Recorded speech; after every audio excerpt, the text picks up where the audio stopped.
Ito. Inshallah mga kapatid, atin na pong simula ng ating programa sa gabing ito. Alhamdulillah, unang-una tayo nagkapasalamat sa Allah subhanahu wa ta'ala. Naririnig ba yung boses ko? Hindi. Alhamdulillah, narinig naman po. Bismillah. Naririnig dyan. Akala ko mahina. So, yun. Alhamdulillah, tayo ay nagtipon-tipon sa gabing ito upang paulakan ang imbitasyon ng ating kapatid sa pananampalatayang Islam. Walang iba ang ating kapatid na si Engineer Yusuf Almeron upang idaos ang akika ng kanyang unang anak, mashallah, na si Baby Musliha. So, mashallah, nandito na siya sa harapan natin. So, bago po yan, bago natin tawagin sila, ay welcome po natin ang lahat. Ang ating mga kapatid na galing sa Jeddah, mashallah, jazakallah khair sa inyong pagpunta. Ang ating mga kapatid dito sa Makkah, mga estudyante ni Ustad sa Makkah Center. Actually lahat naman nandito ay mga estudyante yan ni Ustad, no? Mashallah, mga nagsasaliksik sa kaalaman sa pananampalatayang Islam. At mga pamilya syempre na kakilala ng ating kapatid na si Engineer, inshallah. So, yun po, upang simulan ay pakilala ko sa inyo ang mag-asawa na Engineer Yusuf Almeron. Nice po kayo pupuntahin dito sa unahan, inshallah. Picture lang muna, tapos pag once na feeling yung hindi na gusto, doon na kayo, inshallah. For formal lang po, papakilala na natin yung pamilya at saka yung anak niya, inshallah. Yan na po, si Baby Musliha, inshallah. Tapadon. Takbir! Takbir! Yan. Siya. Pwede rin. So, alhamdulillah, actually this is my first time mag-host ng akika. At alam ko, mas magaling sa aking mag-host na nandiyan sa tabi ninyo, ang ating buting Ustad, si Ustad Jamil. Siya sa mga nag-host sa aking kasal sa aking akika din, mashallah. So, alhamdulillah, ito po, ang mag-picture taking muna kayo, inshallah, pictorial po. Kahit may ganyan siya, hindi magpapagawa. Okay.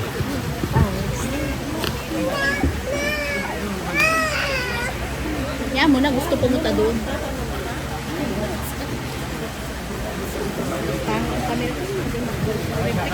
Kamera mo. So mamaya, magkakaroon tayo pag during the time ng kainan, magkakaroon tayo ng pictorial sa baby at saka sa pamilya, inshallah. Pero ngayon po ay biglaang surprise opening remarks. Nais ko pong tawagin, walang iba ang ating buting Ustad from Jeddah, sa mga kilala pagdating sa da'wah, na mashallah, nakikita niyo sa live niya, sa mga video, na marami na mga kababayan natin na nagbalik Islam. Siya po ay isang dating born again, isang hindi Muslim, na ngayon alhamdulillah, siya na po ay tagapagpalaganap ng Islam, Siya na po ang ating amir sa da'wah, mashallah.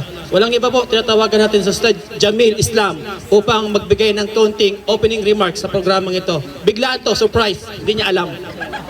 Ganun kami, inshallah. Alhamdulillah. Assalamualaikum warahmatullahi wabarakatuh. Alhamdulillah, ginulat po ako ni Anwar Delight. Hindi po in-expect na ako magsasalita sa inyong harapan. Bago po pala ako magpakilala, nais po muna akong magtanong sa inyo, meron po ba rito na meron po ba rin panauhin o bisita na hindi Muslim? Meron po? Meron po bang hindi Muslim? Palagay ko, Brother Anwar, dito na magtatapos kasi wala akong dadawahan. Puro na pala mga Muslim. Pero anyhow, alhamdulillah, nagpapasalamat po kami kahit malayo ang aming pinuntahan. Ang kabalit nyo ko ay kaligayahan. Bakit? Dahil ang ating kapatid na matagal na niyang pinapangarap na kami po'y anyayahan, ito'y amin pong napaunlakan. Alhamdulillah. So, na inshallah, dalahin ko sa Allah subhanahu wa ta'ala na ang supling ay maging siya siyang saliha na maging mabuting Muslim. Katulad nitong mashallah, larawan na to. Sa atin po kasi Islam, meron po tayong tinatawag na Tarbiyatul Islam. Ang pinakamalapit po na kahulugan nitong Tarbiyatul Islam, ito yaong wastong pagpapalaki ng mga magulang sa kanilang mga anak sa Islamikong pamamaraan at pamumuhay. Kaya nasa magulang po yan ang pagpapalaki. Katulad po, masala, nakikita ko po si Asna, yan o. Ayan, nasa magulang po yan. Kasi ang bata, pag pinalaki mo, kung ano pinapasuot mo sa kanya, ganun hanggang sa malakihan niya. Katulad po, masala o, ang cute. Ayan, alawak ba, o. Parang naiintindihan niyo yung sinasabi ko. Alhamdulillah, kaya sa mga magulang po rito, na ang ating pong mga anak, habang sila po ay maliliit pa, palakihin na po natin sa Islamikong pamamaraan at pamumuhay. Lamang, kinakailangan yung mga ahlul sunnah wal jamaa. Dapat doon po tayo. Baka maliis po tayo, ha? Ang pinakamalapit naman po ng kahulugan ng ahlul sunnah wal jamaa, dahil may mga bago po tayong kapatid dito na bagong yakap sa Islam.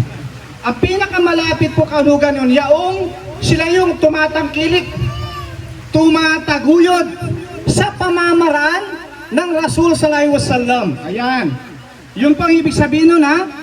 Yung 5 beses na pagdarasal. Ayan. Una po yan. At siyempre, yung la ilaha illallah Muhammad Rasulullah. Alhamdulillah, hindi ko na po pahabahin dahil wala po pala akong dadawaan dito. Puro mga Muslim na po. Alhamdulillah. Nawa, dalahin ko sala kapatid ng iyong anak, alagaan nyo yan, palakihin nyo sa Islamikong pamumuhay at pamamaraan ng ating buhay. Assalamualaikum warahmatullahi wabarakatuh. Mashallah, jazakallah khair, aming butihing Ustad Jamil Islam. Takbir! Alhamdulillah po, muli, napakaganda ng panahon. Masarap ang temperature kahit paano. At maganda ang lugar, no? Alhamdulillah. Enjoy natin yung gabing ito. At sa may mga anak mamaya, pwede kayo maligo dyan, no? Libre yan. No, inshallah. Pwede yan. Kaya dapat nagdala kayo ng extra pangligo ng mga bata. So, huwag na natin patagalin, inshallah. Tatawagan na natin ating guest speaker for tonight. Kasi yung way ng akika naman ay pagbibigay naman, pagkapakilala. Siya na yung magbibigay sa atin ng malawak na hulugan. Anong ibig sabihin ng akika? Bakit nagkapakika? Inshallah, atin ang tawagin. Walang iba, ang buting ustad natin na nakapagtapos ng sa Islamic University of Medina ng Sharia Law, na kung saan isa sa mga teacher, ustad natin sa Makkah Islamic Center, teacher din sa Jeddah Midwest Dawah Station, at online vlogger na kung saan nagdadawa, no? At sa ngayon po ay nagtatrabaho sa consulate, kaya kung kayo may mga problema, pumunta lang sa kanya. So, walang iba po ang ating ustad. Walang iba. Ustad Alimuddin Onofre Ilyas. Takbir! Nagtagal mo pa eh. Okay. Paano eh?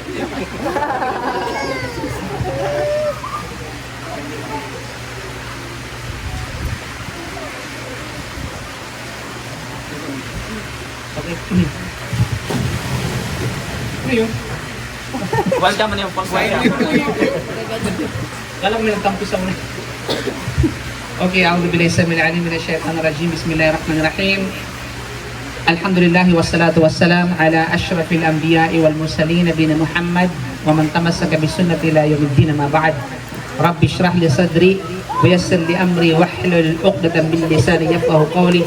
Allahumma hdina wahdi bina waj'alna sababan liman ihtada. Assalamualaikum warahmatullahi wabarakatuh. Lahat ng papuri at pasasalamat ay para lamang sa Allah subhanahu wa ta'ala, ang Panginoon ng sanlibutan. Tayo ay pumuri, tayo ay dumakila sa Allah subhanahu wa ta'ala at magpasalamat at lumuwalhati sa Kanya sa lahat ng mga biyayang pinagkaloob niya sa atin. At physically, isa sa mga napakagandang biyaya na ipinagkaloob sa atin ng Allah ay walang iba kundi ang pagkakaroon ng supling, pagkakaroon ng anak. Dahil katiyakan mga kapatid na may mga mag-asawa na kung saan minsan hindi nila naintindihan yung bagay na ito. Na ilang taon na silang nagsumikap at ang iba nga nagpatingin pa sa albularyo at kung ano-ano pang mga pamamaraan na which is against the Sharia, against the Islam, para lamang na hoping na magkaroon sila at magkabiyayaan sila ng anak. Subalit, unfortunately, sila ay pinagkaitan sa bagay na ito. Islamically speaking, hindi dapat ikabahala at hindi dapat ikalungkot ang bagay na yun. Kasi ang Allah subhanahu wa ta'ala ang naggagawad at nagkaloob sa sino mang naisin niyang pagkalooban ng mga anak mula sa mga lalaki at mga babae. Kaya naman, kung gusto natin ng biyaya na ito, hingin natin sa Allah subhanahu wa ta'ala ng taos puso. Baka marahil, hindi pinagkaloob sa iyo ng Allah subhanahu wa ta'ala dahil ito ay nakabuti para sa iyo. Kasi maraming mga anak, mga kapatid, no? Subalit, ano nangyari sa kanilang buhay? Winasak sa pamamagitan nito. Diba? Pinahamak sila sa pamamagitan nito. Of course, I'm not talking about the financially or other than that. Ang aking tinutukoy dito, yung kanyang pananampalataya. Higit lalo ang kanyang pananampalataya. Tunay na ang mga anak ay pagsubok para sa mga magulang. Innama amwalukum wa auladukum fitnah. Sabi nga ng Allah sa banal na Quran, ang inyong kayamanan at ang inyong mga anak ay isang pagsubok sa inyo. Pag sinabing pagsubok, mga kapatid, walang duda, ito ay mas'uliyah. Ito ay isang responsibility. At sa araw ng paghukom, tatanungin ang bawat isa sa atin, sa mga magulang, tungkol sa bagay na ito, tungkol sa responsibilidad na ito. Kullukum ra'in wa kullu ra'in mas'ulun an ra'iyati. Sinabi ni Propeta lang, lahat kayo ay isang katulad ng tagapag-alaga o tagapagpastol. Isang mamamastol. Na kung saan ang bawat tagapagpastol ay responsibilidad niya ang kanyang pinagpapastulan. So hinahalin tulad tayo, particularly yung mga magulang, na sila ay mga tagapagpastol. At yung pinapagpastulan nila ay walang iba kundi ang kanilang mga anak. Na kung kaya sa araw ng paghuhukom ay tunay at katiyakan na ito itatanong ng Allah subhanahu wa ta'ala sa kanya. Papaano niya pinalaki? Papaano niya ito hinubog? Papaano niya ito inarugaan? Papaano niya ito? Siyempre, in-educate regarding sa pananampalataya. Kasi wallahi, kahit pa-educate mo ang anak na maging inhinyero, maging lawyer, maging engineer, o maging doctor, anumang field, no? At naging professional siya balang araw, subalit, hindi kailanman mapapakinabangan at madadala ng isang tao ang pagiging profesyon niya sa kabilang buhay.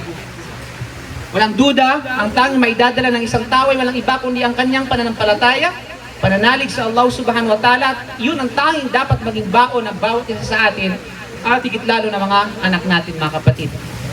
Kaya, I would like to congratulate, no? Sa ating kapatid na walang iba kundi si Engineer Yusuf, mashallah tabarakallah, sa kanyang napakagandang anak, mashallah. At dalangin natin sa Allah subhanahu wa ta'ala na naway gayaan pa sila ng marami. Marami na kung saan hindi lamang bilang, kundi marami na upang sa ganun ay merong magdala ng bandilan ng la ilaha illallah. At hindi lamang sa kanya, lahat sa atin, mga kapatid. Okay?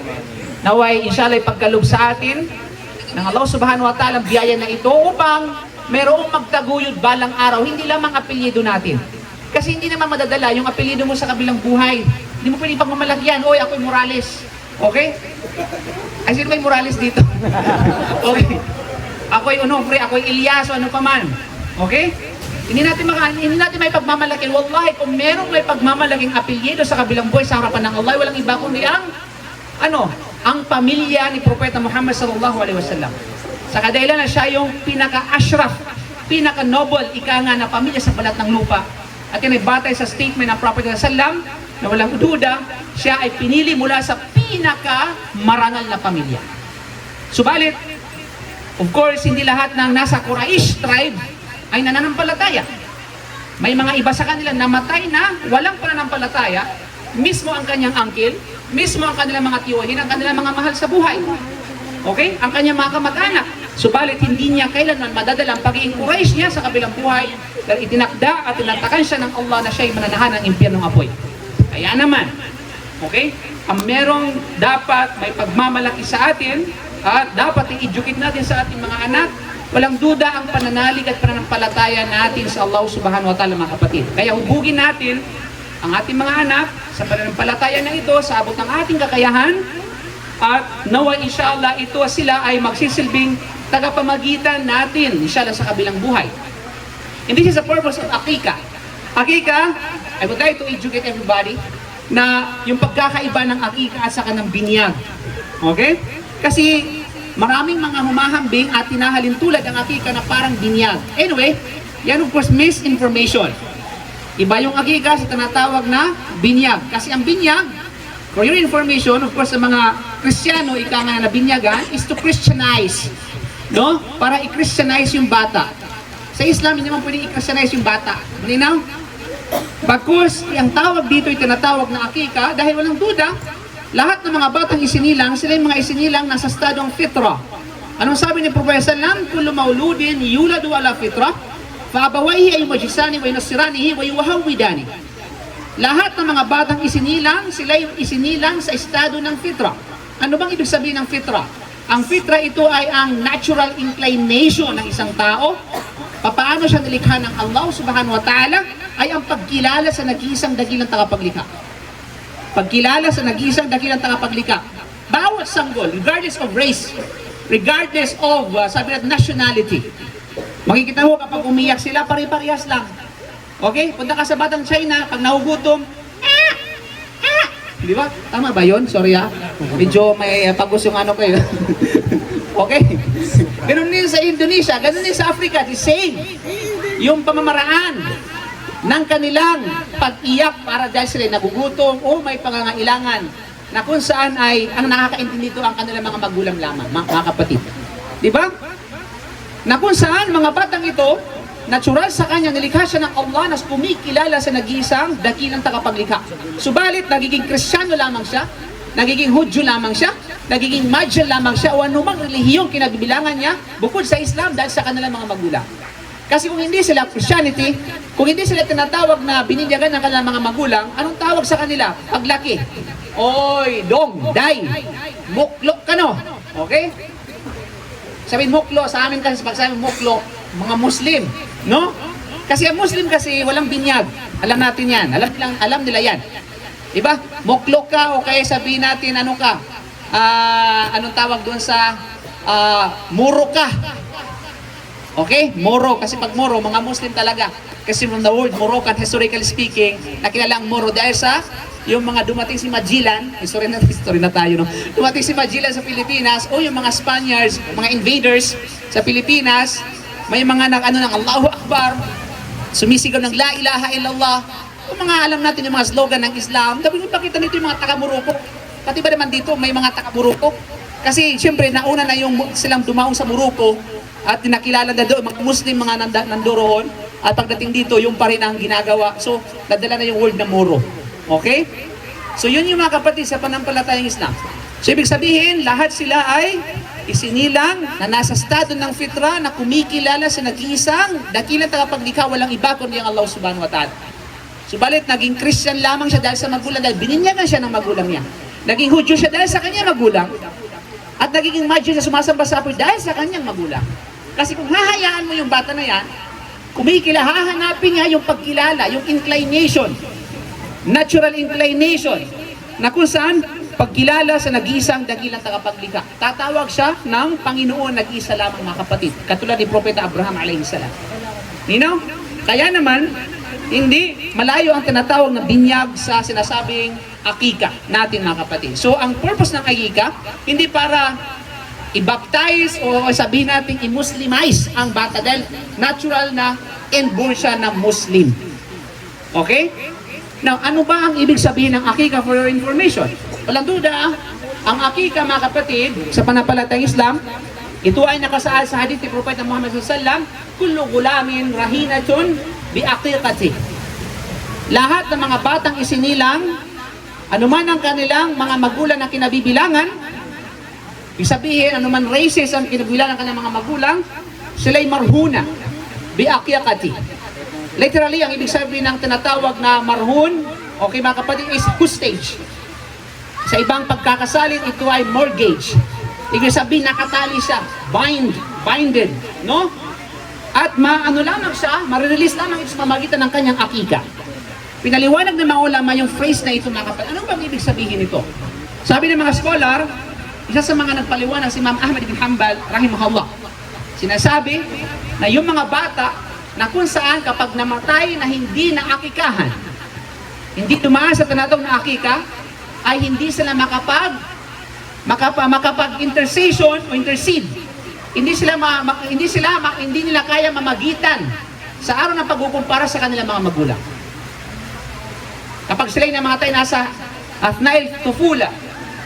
Kasi may mga bata na kung saan, mga bata na yumaon na nauna sa kanilang mga magulang, na hindi pa dumating sa tamang edad, sila ay binawian ng alam ng buhay. Subalit, bilang pribileyo sa kanila, kapag sila ay inakikahan, sila ay mamamagitan, bibigyan sila ng pribileyo ng Allah subhanahu wa ta'ala sa araw ng paghukom upang mamagitan para sa kanyang mga magulang na makapasok sa paraiso. Subhanallah. Kaya kapag namatay ang bata na walang akika, wala siyang privilege na yun. Okay? At walang privilege sa kanyang mga magulang na sila ay magkakaroon ng intercession sa tinatawag na kabilang buhay. Kaya nga ang word na marhuna ay kung sa ibang definition ay shafa'a. Ibig sabihin ay mamamagitan. So para in order na ma-release siya, kinakailangan mag-akika yung tinatawag na bata na yon. At of course, yung akika mga kapatid, bilang sa tinatawag na jurisprudence, ito po ay sunnah muakkada. Pinaigting na sunnah ng Propeta Muhammad sallallahu alaihi wasallam, nang ibig sabihin, ito ay applicable lamang sa may kakayahan. At of course, pag sinabing kakayahan, of course, involved na dito yung financially. Kasi hindi pwede na magkaroon ng akika na isda lamang ang ihahanda. O meron akong ito kwento ko lamang. Okay?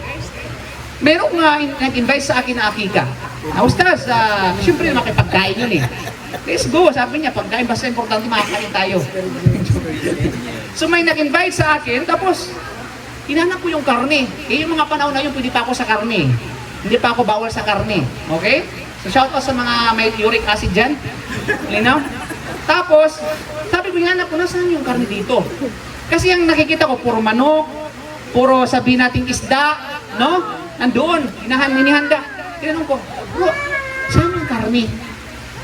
Kailangan pa ba yun, ustads? Subhanallah. Okay? Sabi, bro, ito'y akika. Right? Sabi ko, ito ba'y akika? Sabi ko, akika ito. Pero bakit puro mga isda yung tinatawag na inihahanda ninyo?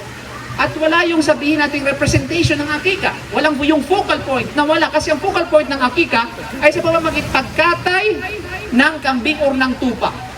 Pagkatay ng mga cattles, hayop na nasa ilalim ng kategorya ng cattles na tinatawag. Ano ba yung mga cattles na yun? Baka, kambing, tupa, kamilyo. Okay? Kapag hindi na isa katuparan ng pagkatay na purpose para sa akika, hindi matatawag na akika yun. Kahit pa punuin mo ng isda, ang tinatawag na kusina. Okay? Yung mga isda, extra lamang yan.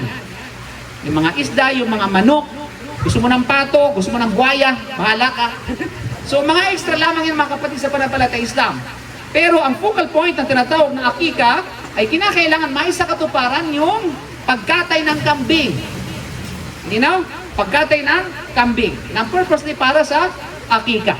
Yun yun. Otherwise, hindi matatawag na akika yun. You know, anong tawag doon? Baka walima. Okay, diyan ka magaling, you know? Okay. Diyan ka active pag walima. Okay. So, yun. Okay. Wala na po tayo. Pwedeng ituloy, no? Okay. So, yun yung mga kapatid sa pananampalatayang Islam. So, kinakailangan maisa katuparan ang tinatawag na, sabihin natin, pagkatay ng kambing o ng tupa. Of course, sa sunnah ng Propeta sallallahu now, sa mga walang kakayahan, hindi sila obliged na isa katuparan ng tinatawag na akika. Pwede mag-sponsor sa iba kung may halimbawa, sponsoran kita bro, kasi wala kang kakayahan, ako na mag-sponsor ng akika. There's nothing wrong with that. That is bir. Ibig sabihin, kullu ma'rufin sadaka, lahat ng kabutihan ay tinuturing na ibada o sadaka na kapal sa pananampalatayang Islam. Na kung kaya, kapag hindi na sa katuparan ng pagkatay, hindi matatawag na akika yun. So, basically, ang akika, since na ang anak ni Brother Yusuf, si Musliha, or si Musliha katunong ng aking anak Saliha. Okay, kasi may brother nga kanina, kapatid ba ni Saliha si Musliha? May brother na malis na. Okay, kala niya, ako ang nag-akika ng anak ko, kasi Musliha Saliha. You know? Anyway, yun. Kapag babae, ilang kambing nakakatay? Isa. Ang babae? Isa lang. Okay, isa. Ang sabihin, ang required ay isang kambing, isang tupa. Kapag balalaki naman, ang iakikahan ay dalawa. Pag walima, baka. Okay? Pag walima, baka. Okay. So yun yun. Pero pwedeng dagdagan. Pwede siyang tinatawag na dagdagan. Kaya the more, the merrier. You know? Mas masaya at mas masarap, di ba? At mas maligaya kapag maraming handa, mga kapatid. Pero yung required na pinag-usapan dito ay isang kambing para sa babae, dalawang kambing para sa tinatawag na batang lalaki. You know? At of course, bahagi ng sunnah pagdating sa akika ay as much as possible ay 7 days pagkatapos ang kapanganakan. 7 days. Kapag hindi kaya ito, 14 days. Kapag hindi kaya, 21 days. At kapag hindi kaya, any days. Okay? Any days, mga kapatid. You know, tulad ni Musli, ha? Nakahalos mag-iisang taon na. Diba? Since na, because of the situation, ngayon lang naakikahan, alhamdulillah, mga kapatid, sa panampalatayang Islam. You know? At walang problema sa bagay na yaon. At kabilang din sa bahagi ng ritual ng akika, mga kapatid, ay walang duda ay yung buhok ng bata, no? Na kung saan ay gugupitan. Pagkatapos yun, i-estimate dito kung ilang gramo yung buhok na yaon. At pagkatapos yun, i-ano siya sa katumpas ng silver. Halimbawa, palagay na is 2 gramo ng silver ito. So since wala siyang silver na ibibigay, literally silver doon sa mga nangangailangan, doon sa tinatawag na sabi natin walang kakayahan, ay pwede siyang i-convert into monetary. Okay, halimbawa, 2 gramo o 5 gramo ng silver. Malinaw? At pagkatapos noon ay ilang ba, magkano ba ang silver ngayon? Since fluctuated yung tinatawag na presyo noon. So, based on the current price. So, yun ang ibibigay doon sa tinatawag na nangangailangan na kagaya namin. Joke lang. Okay? So, nangangailangan, mga kapatid, sa panampalatayang Islam. So, ganun napakasimple ng akika sa Islam, mga kapatid. At yun ay bahagi ng sunnah, ito ay bagay na pagsabuhay ng sunnah ng Propeta Muhammad sallallahu alaihi wasallam. So, narapat natin na sa lahat ng aspeto ng buhay natin, itayo natin, i-revive natin ang sunnah ng Propeta Muhammad sallallahu alaihi wasallam. Upang sa ganun, at the end of the day, tayo ang makikinabang nito sa araw ng paghukom, insyaAllah subhanahu wa ta'ala. Another thing na nais kong gusto of course, panghuli na, since na nabanggit na, kanina ako ay nagtrabaho sa consulate, may mga gusto kong i-advocate din, no? Tungkol sa mga problema ng OFW, mamaya na yan, panghuli mga kapatid sa panampalatayang Islam. Kung may mga problema kayo, inshallah, then, kayo na, huwag nyo na akong isali. Okay? Pwede natin yan na mag-advise, kumbaga, inshallah, kung ano yung mga dapat ninyong gawin, inshallah, subhanahu wa ta'ala. You know? Another thing na nais kong ipano sa inyo mga kapatid, walang duda, ito yung pagtipon-tipon natin dito. And one of the purpose ng tinatawag na akika is social benefits. Diba? Yung kapatiran natin, yung sisterhood at saka yung brotherhood, mga kapatid. Of course, bagamat ganito, nandun pa rin yung, sabihin natin, nandun pa rin yung protocol according sa Sharia. Kaya, of course, mga kapatid, mga kababayan, meron tayong mga limitation, kumbaga, na dapat natin isakatuparan dahil yung utos sa atin ng Sharia, alhamdulillah. Kaya naman, isa sa mga napakagandang aral sa likod ng bagay na ito, yung pagkakaisa natin. Tulad ng banggit ni Ustad Jamil, mashallah tabarakallah. Ito ay alinsunod sa sinabi ng Allah sa Banal Quran, wa'tasimu bihablillahi jami'a wa la tafarraqu. Sabihin, wa'tasimu, panghawakan ninyo ang lubid ng Allah subhanahu wa ta'ala at huwag kayong maghiwa-hiwalay. Huwag kayong maghiwa-hiwalay, mga kapatid. Dahil once na kapag tayo nagkahiwa-hiwalay, although yun naman ibig sabihin na physically magdikit-dikit tayo. Ang ibig sabihin nito, yung ating adhikain, yung ating purpose, yung ating tinatawag na sabi natin, no? Yung ating spiritual na hangarin sa buhay. Yung ating mga puso, mga kapatid sa panampalatayang Islam. Huwag natin, hindi natin pwedeng hiwa-hiwalayin yun. Dahil otherwise, magkakaroon ng tinatawag na problema at magkakaroon ng fitna. Kaya naman, panghawakan natin ang Allah, panghawakan natin ang lubid ng Allah subhanahu wa ta'ala ng sabay-sabay. Okay? Sabay-sabay. At dahil dito sinabi ng Allah pagkatapos noon, وَاذْكُرُوا نِعْمَةَ اللَّهِ إِذْ كُنْتُمْ أَعْدَاءَ إِذْ كُنْتُمْ أَعْدَاءَ فَأَلَّفَ بَيْنَ قُلُوبِكُمْ فَأَصْبَحْتُمْ بِنِعْمَتِهِ إِخْوَانًا. Alalahanin nyo yung biyaya na ipinagkaloob sa inyo ng Allah subhanahu wa ta'ala. Ano bang biyayang pinagkaloob sa atin ng Allah?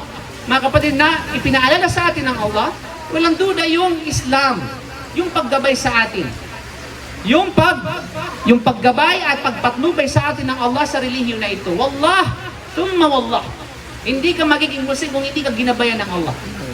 Di ba?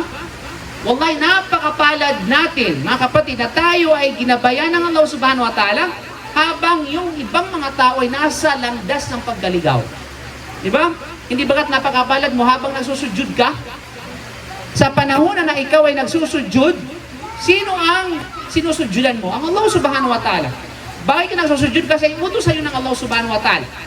Sa mga panahon na yaon, napakapalad mo habang gumagawa ng masiya, gumagawa ng pagkakasala ang ibang tao sa mga panahon na yaon. Samantalang ikaw, sinusujud mo at pinaglilingkuran mo ang tagapaglikha mo. Yun yung biyaya sa atin ng Allah na dapat nating alalahanin, mga kapatid, every single day, every single moment. Yung biyaya sa atin ng Islam. Paano tayo ng Allah subhanahu wa ta'ala ginabayan? If kuntum ma'ada, dahil tayo mga kalaban dati. Yung mga puso natin magkawatak-watak yun. Hindi natin kilala yung isa't isa. Who are you? I don't know you. Okay? Wala ka sa aking kalingkingan.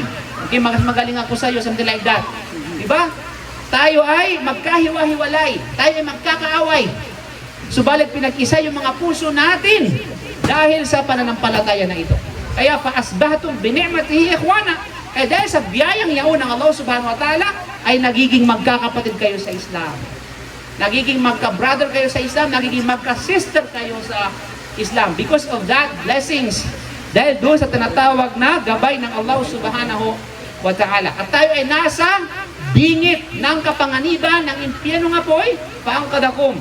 Okay, at kayo ay inihaon ng Allah subhanahu wa ta'ala mula dito, mga kapatid.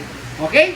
Kaya walang duda, lagi nating pasalamatan ng Allah subhanahu wa ta'ala sa mga bagay anumang ipinagkaloob sa atin, at higit lalo yung mga bagay na hindi natin kayang hawakan, hindi natin kayang tinatawag na sabihin natin ay kumbaga i-touch, at yun na walang iba kung yung pananampalataya natin, mga kapatid, sa pananampalatayang Islam.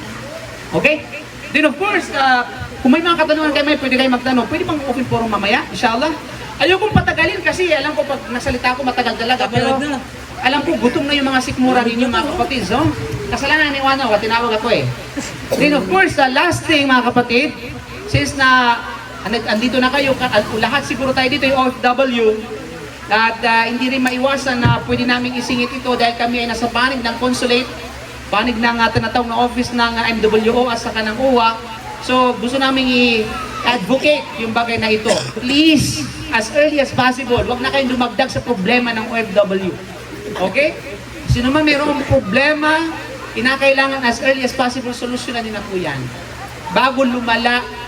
Okay? Kasi minsan yung mentalidad ng mga OFW, saka nga maglilipat, saka lalapit sa office kapag meron ng problema, lumala na yung problema. Malinaw? Okay lang sana kung alam niya at lusutan yung problema na yaon, mga kapatid, sa panampalatayang Islam. Kaya pag meron kayong mga sabihin natin, know your rights. Alamin niyo yung mga karapatan ninyo. Basahin niyo yung kontrata ninyo. Basahin niyo yung mga ilang mga batas, ika nga labor law, upang sa ganun mapangalagaan ang rights ng bawat isa sa inyo. At maipagtatanggol ninyo ang inyong mga sarili at maipaglalaban ninyo ang inyong mga sarili. At alam niyo kung paano kayo kikilos ng tama. At alam ninyo kung paano kayo iiwas ng tama akorde sa tinatawag na batas.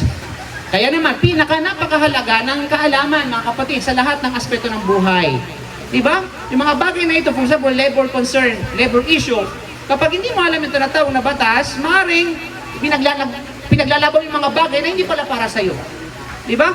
May mga bagay na umiiyak, sumisigaw, may mga tao umiiyak, sumisigaw, dahil akala niya karapatan niya, yung pala'y hindi. Diba? Kasi bakit? Mangmang siya doon sa tinatawag na batas. No? Mangmang siya doon sa mga kasakanyang karapatan. So kinakailangan know your rights.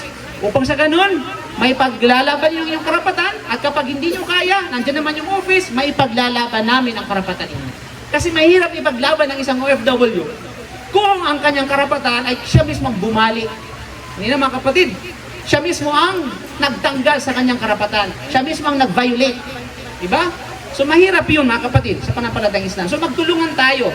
Walang duda na kung kaya, basahin ninyo yung mga rights ninyo, alamin ninyo yung mga rights ninyo, upang sa ganoon, alam nyo kung paano kayo aasta, alam nyo kung paano kayo mga tuwiran, alam nyo kung paano kayo kikilos sa tamang paraan sa tamang tinatawag na sabihin natin, no, kalagayan. At yan ay according sa tinatawag na batas. You know? And of course, ay yun nga, any concern na mayroon kayo inshallah, ay tumawag lamang sa opisina, mayroon namang dyan available hotline ng opisina. Kung hindi man, ay pumunta kayo sa tinatawag na opisina upang ma-assist po kayo inshallah subhanahu wa ta'ala. You know? Then of course, sa aming panig namin, we are trying our best. Okay? Na kung saan ay matulungan at ma-assist ng tama yung ating mga kababayang OFW. You know? Pero yung mga kunting problema lang na kaya namang utasin, huwag naman agad pupunta ng office. Sumasakit lang yung kurikong ninyo, pupunta na kayo agad ng office para magreklamo, sumasakit yung kurikong. Okay? Yung mga, lalo pat yung mga katulong, no? So, kunting isang araw lang na hindi pinakain, nagreklamo na agad, pinakain para lang entire year siya pinakain. Di ba? So may walang duda, ang baon dapat ng bawat isa ninyo ay walang iba kundi yung pasensya. Yung tinatawag na sabar. Inshallah, upang sa ganun mapagtagumpayan ninyo mga pagsubok na dumating sa inyo. So walang duda, mga bagay na ito kailangan ng knowledge. Higit lalo, how much more sa ating din, kinakailangan natin ang tinatawag na knowledge. Alhamdulillah, I'm proudly say na karamihan sa inyo dito ay naging bahagi ng buhay ko bilang tagapagturo ninyo at kayo bilang estudyante ko. At naway inshallah ay tanggapin ng Allah subhanahu wa ta'ala at naway bigyan pa kayo ng Allah subhanahu wa ta'ala ng kaalaman o higit na gawin kayo mas mainam ka, mas mainam pa kayo sa akin. O kaya sa mga nagtuturo sa inyo mga kapatid. Okay? So naway inshallah ay ipagkalusin ng Allah subhanahu wa ta'ala ang kaalaman, ang pangunawa sa inyong pananampalataya, ang pagtitiis, at gayon din, ipagkalob sa inyo ng Allah subhanahu wa ta'ala ang inyong tinatawag na pananampalataya hanggang sa iyo, bawian kayo ng buhay, at ipagkaloob sa ating lahat ang tinatawag na paraiso. Dalangin ko sa Allah sa mga oras na ito, mga kapatid, sa pananampalatayang Islam, na inshallah pag-ipunin tayo ng Allah, kung paano tayo pinag-ipon sa lugar na ito, pag-ipunin tayo sa Jannah, walang tinatawag na walang paglilitis at walang paghukom sa mga gawain natin. Ibig sabihin, ng diretso sa paraiso, sa Jannatul Firdaus, Allahumma amin. Okay? So ayoko nang pahabain mga kapatid. Kasi naman ang gusto I think ready na ba yung pagkain? Malamig na. Bakit wala pa yung mga apoy-apoy dyan? Malamig na. Malamig na eh. So maraming salamat. So any question lang clarification po? Wala naman. Okay? Wala naman. Meron. Okay, go ahead. Yes. Goya? Oh. Okay.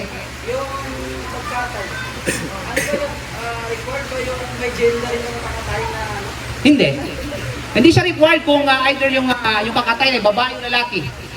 You know? Pag babae yung kakatay, kailangan na babae din yung kakatayin. Kapag lalaki naman yung akikang, kailangan lalaki din yung kakatayin. Wala mga kapatid. Wala. Okay? So ang nakasado is shot. Pag sinabi tinatawag na shots is a general tinatawag na sabihin natin general term na ito ay pinapakahulugan ng tupa o kambing, ng tupa. You know? So yun mga kapatid. So either babae o lalaki walang problema yung issue mga kapatid sa pananampalatayang Islam. You know? Aywa. Of course, pero regarding sa ng babae, wala naman yung makunat. Ay, hindi halos hindi makain. Anyway, hindi rin siya yung bagong silang, hindi. Kundi, estimated siya mga nasa, ano ba? Nakalimutan ko eh.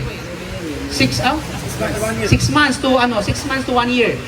Okay? Yun po yung edad ng tupa na kakatayin. Kapag tupang pinag-usapan, tupa or kambing. You know? So dahil at the same time, huwag kayong magkatayin sa akika na yung special na ninyo, na kambing, na bukod tangi. Pinagbawal yung ipupweta mayasa lang. Kinakailangan yung common. As ang mahalaga, wala siyang sakit, walang karamdaman, walang depekto. You know? Okay? Any clarification? Wala na? So alhamdulillah mga kapatid, so enjoy your meals. At hopefully magbusog po kayo sa mga handa ng mga pagkain. I think hindi tayo bibiguin ng mga ating ng catering, no? Catering services, mashallah. Meron kaming tiwala sa inyo. Okay, so maraming salamat po. Naway inshallah mabusog tayong lahat at mag-enjoy tayong lahat the rest of the night. Sino mang gusto magstay dito. I think hanggang bukas ito, di ba? Okay, so maraming salamat po. Jazakumullahu khair. Wa akhiru da'wana alhamdulillah subhanaka bihamdika asyhadu an la ilaha illa anta astaghfiruka wa atubu ilaik. Assalamualaikum warahmatullahi wabarakatuh. Waalaikumsalam warahmatullahi wabarakatuh. Takbir!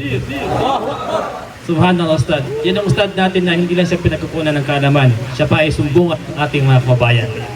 Subhanallah. Akala ko akika. Para nagiging farewell party to ni Ustad eh. So, alhamdulillah, ito yung isa sa mga bagay na ikinalulugod natin sa Allah Subhanahu wa Ta'ala. Napakabiyaya na umaten ng ganitong mga party. Ito yung party na hindi ka lang mabubusog, kundi tayo ay magkakaroon pa ng kalaman, tamang kalaman na pinagkukunan natin, no? Alhamdulillah. So, mga kapatid, syempre, lahat yata kanina yung mga kalalakihan kanina, during that time na naghihintay tayo before the program, ay nagpakilala ang bawat isa kung sino yung mga single. Nagpakilala ng bawat isa kasi yung iba first time na nag-meet. At isa lang naman din nakapagsalita yata eh. Tatawagin ko na po yung tatay ng bata na si Baby Musliha, si Engineer Yusuf, para sa kanyang huling pananalita. Closing remark. Assalamualaikum warahmatullahi wabarakatuh. Unang-una ako ay nagpapasalamat sa Allah subhanahu wa ta'ala at pinahintulutan tayong nagkasakasama ngayon. At alhamdulillah, jazakumullahu khairan sa inyong lahat, ating kapatid na pumunta dito. Allah ay unang-una kayo bumalik. Galing pa na Riyadh yan, inshallah. Tumipad pa yan, ganun yan. Nag-airplane pa talaga, no? Sinugin yung book airport. Kaya nga eh, subhanallah, talagang hindi ko na alam kung saan pupunta yan. Kasi nagsabi na hindi makakadalo eh. Yun ang tunay na katotohanan sinabi ng Propeta Muhammad sallallahu alaihi wasallam. Tunay na magkakapatid ang mga mananampalataya. Sinabi ni Ustad Jamil kanina sa kabilang area na siya sa karapatan ng isang mananampalataya ay ang tugunan ang imbitasyon ng isang kanyang kapatid. At alhamdulillah, hindi niyo ako binigo at nakarating kayong lahat. Tamang kayo naroon. Ustad Jamil, mashallah, actually dapat championship ng basketball ngayon. Pinatigil niya, hindi niya pinatuloy dahil lang dito. Sabi niya, wala mo ng laro dahil sa pagpapaki ko, mashallah. Jazakallah kay Ustad. Yun lang nasabi na lahat ng mga Ustad natin kanina. Jazakumullah khair. Assalamualaikum. Waalaikumsalam. Takbir! Jazakallah khair sa inyong mag-asawa. At ngayon po, tatawagin ko lahat ng mga kababayan muna bago tayo pumunta sa kainan. Magkakaroon tayo ng pictorial po. Yusuf? Edi paano? Kainan mamay na lang? So, as the request of our engineer, babae mo na mauna. Babae, tapos mamaya yung mga lalaki. Tapos tatawag na lang ako kapag time na pwede mag-pictorial. Mag-pictorial tayo inshallah dito. Yan po, enjoy na po. Picture mga single? Sige na ba, bismillah. Ito mga babae daw muna. Sa birthday.